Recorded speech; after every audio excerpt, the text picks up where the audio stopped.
Hello! In this video I will show you how to install Chat GPT Widget on Samsung Galaxy S25 Plus. So you have to start by opening your Google Play Store, then click on search bar and type in Wally AI and click search, and then click install. Now you can click open.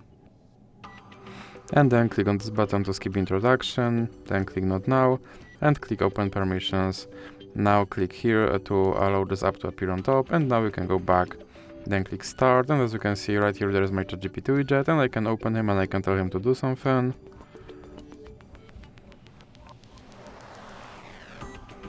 And as you can see he responded. And if you want to remove him from your screen, simply drag him into the X icon in the middle.